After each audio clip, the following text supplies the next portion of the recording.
Microlocs versus traditional locks. Which one is the best option for you? Take it from someone who's had both.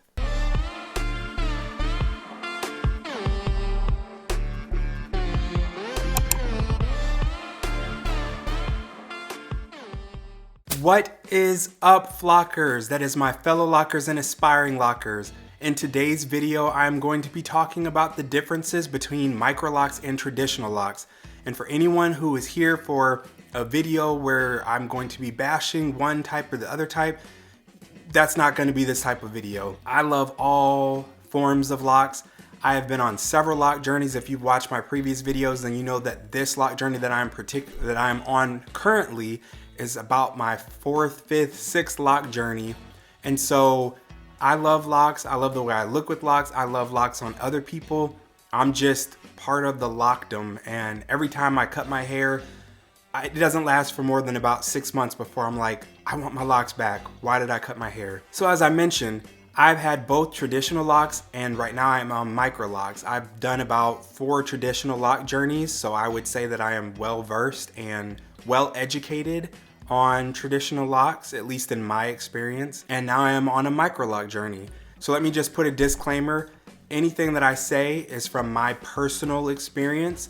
Everyone's set of locks is different, and so if this is not your experience, then don't come for me in the comments, because it's my experience. Your experience may be similar, or it may be completely different. So now that we've got that out of the way, let's go ahead and get started. Something that off the bat differentiates traditional locks and Microlocs is the maintenance methods that are used to maintain the locks. Now, although there are some ways to there are some ways to overlap the maintenance methods between the two. Usually there's one that's more particular for Microlocs than for traditional locks. With Microlocs, given their size, more often than not, people tend to lean towards interlocking for their preferred type of maintenance. When you have 300, 400, 500, 600, and the number keeps going up, amount of locks on your head, and you think about the time that you're going to take retwisting, although it may be a lot quicker and more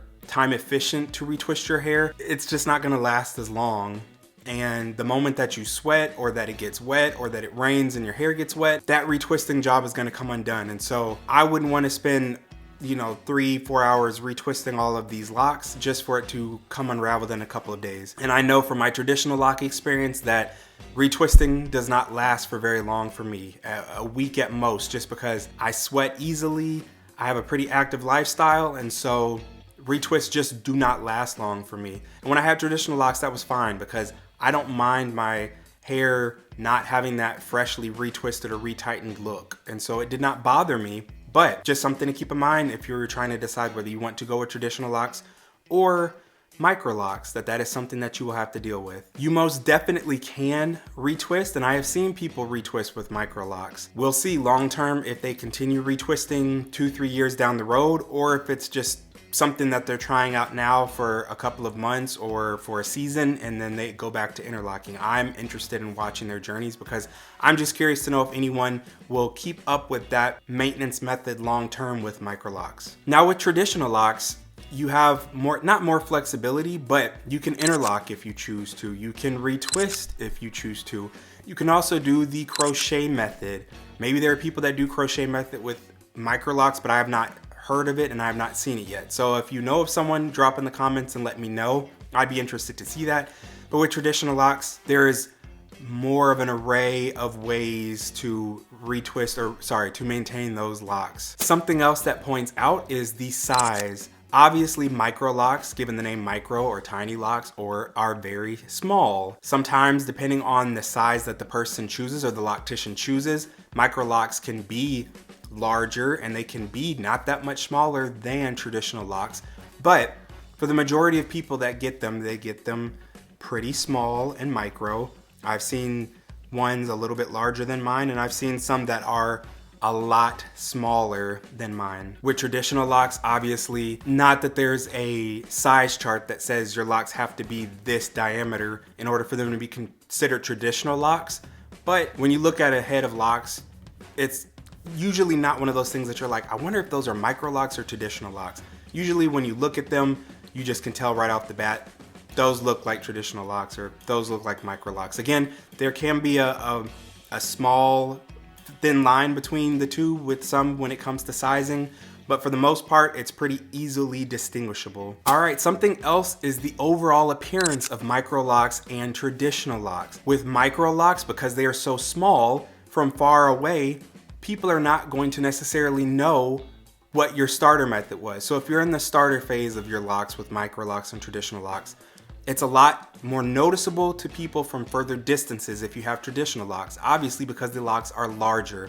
So someone would be able to see from further away, oh, you have 2-strand twist, or oh, you have braids in your hair, or you have comb coils, or whatever your starter method is. And then if you have those messy family members or friends who are like, so when are you gonna take those braids out your hair? When are you gonna take those twists out your hair? It's been 2 months, it's been 6 months or whatever. They're starting to look a little dingy, maybe because they don't get it, or they're just not a fan of your process and the process of locking. With Microlocs, on the other hand, because they are so small, and some of them are very, very small, it's harder for people to distinguish what your starter method is from far away. Now, if you're right up on someone, then you're gonna be like, okay, I see you have braids in your hair. But even when people get close to me sometimes, and I'm talking about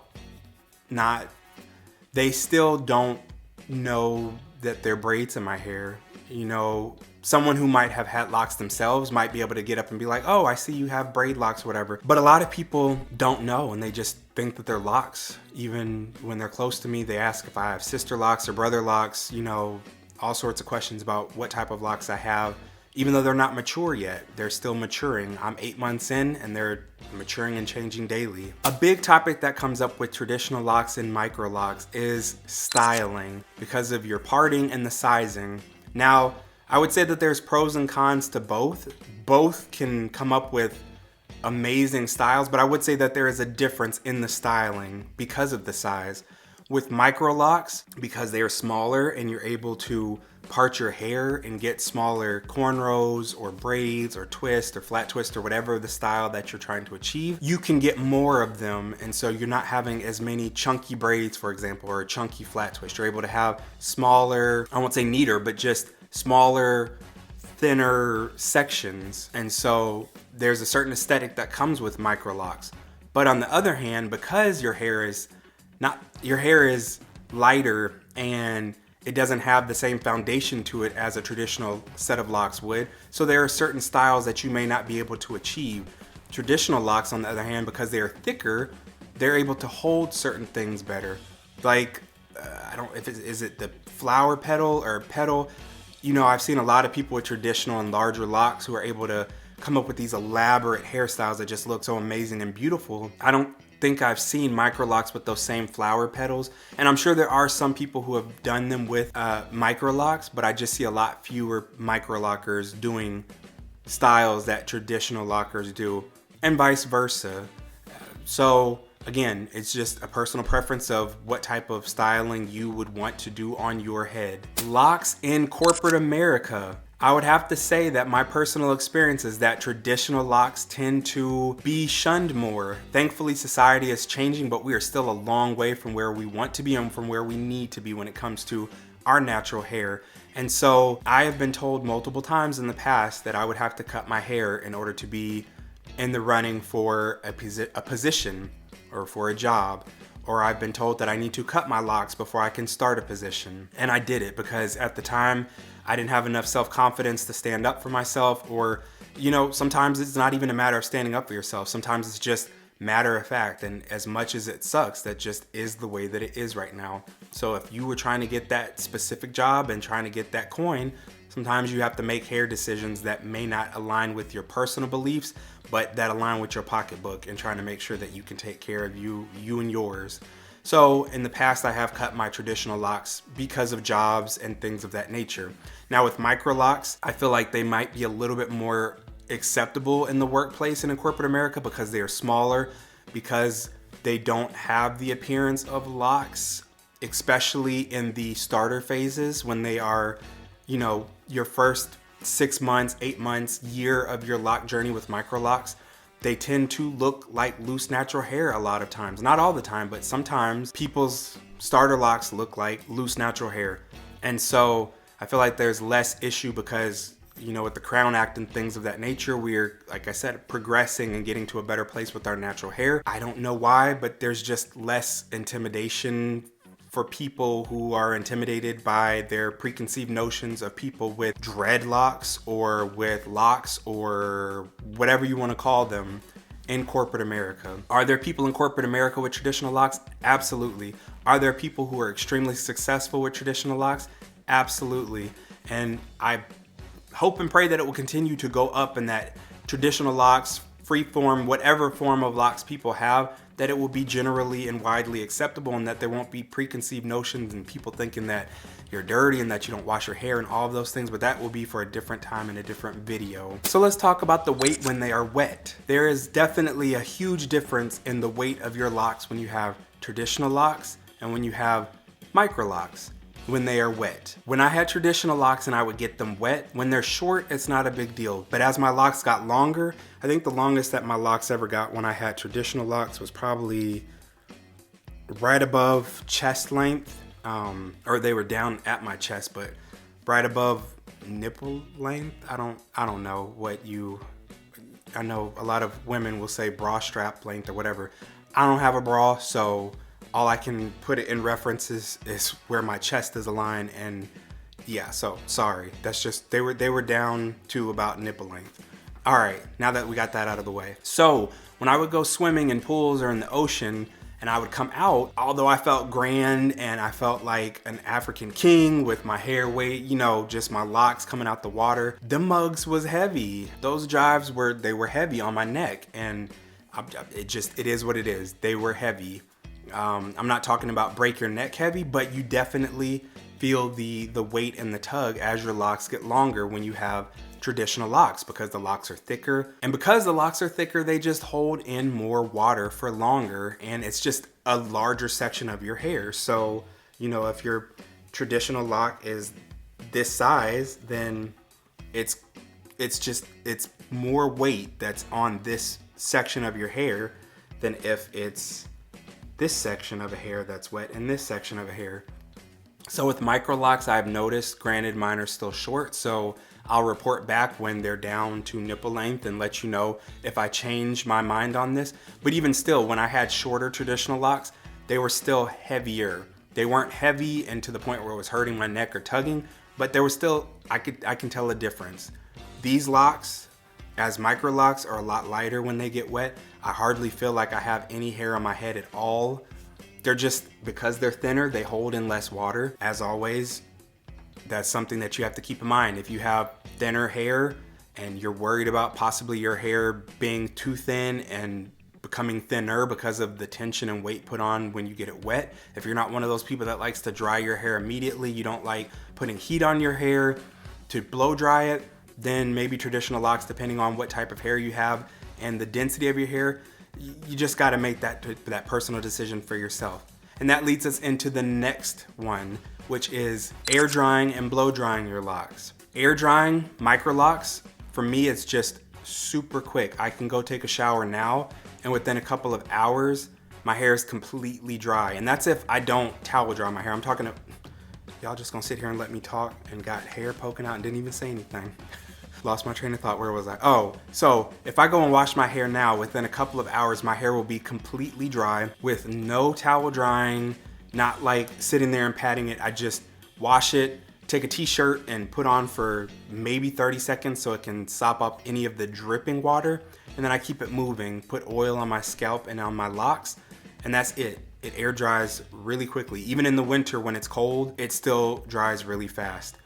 And then if I'm blow drying, I mean, it's a matter of 15 minutes where my hair is dry, but I don't blow dry my hair very often just because I don't like the drying, brittle feeling that I have on my locks when you over dry your hair, at least for my hair. The only time I use a dryer on my hair is if I'm doing a deep conditioning and I want to do a hot oil treatment, and then I'll use that heat. Or if I wash my hair and it's cold outside and I know I need to go somewhere, then I would use a blow dryer just because I'm not trying to go outside with the wet head in the winter time. With traditional locks, those things take forever to dry. Maybe that's not your experience, but my experience was when I had traditional locks, it would take forever. Sometimes it took an entire day for my locks to dry. I could wash my hair in the morning, and at night when I went to bed, my locks were still damp. And then I'd wake up the next morning and they were still damp. So with traditional locks, sometimes it can take a day and a half, 2 days for them to fully dry. Or even if I blow dried my hair, it took a considerable amount of time. I'm talking about 45 minutes maybe for them to be fully dry. And I would never put that much heat for that long on my hair, so I never got my hair completely dry when I had traditional locks and I would blow dry. I would just blow dry for maybe 20 minutes to get as much of the water out as possible and then let it air dry from there. But I'm telling you, even after I blow dry it for 20 minutes, it would still take hours upon hours for it to dry. So that's just something you want to keep in mind with what's going on in your life. If you want to have lighter, quicker air drying sessions, then maybe Microlocs will be for you. And if you're okay with washing your hair and it taking longer to dry, maybe you don't have anywhere to go, maybe you work from home, maybe you are not moving around a lot, and so it's not a big deal if it takes a full day for your hair to air dry. It just depends on you. So at the end of the day, it really does not matter what type of lock you have. It all is specific to you and what you are looking for, the type of aesthetic you're looking for, the type of journey that you want to be on. Both types are awesome. Both types are beautiful. Both types have been on my head. I don't love one journey more than the other. They're just different. And so you have to determine what is best for you and your lifestyle, what's best for you and what you've got going on from day to day, and what's going to fit best into your regimen and your lifestyle. If you're enjoying this content, make sure to hit that like button and go ahead and click on one of the other videos that comes up, because if you haven't seen them yet, you need to make sure you stay up to date with what is going on this channel. Thank you for the love and support. Be kind to others. In the next one.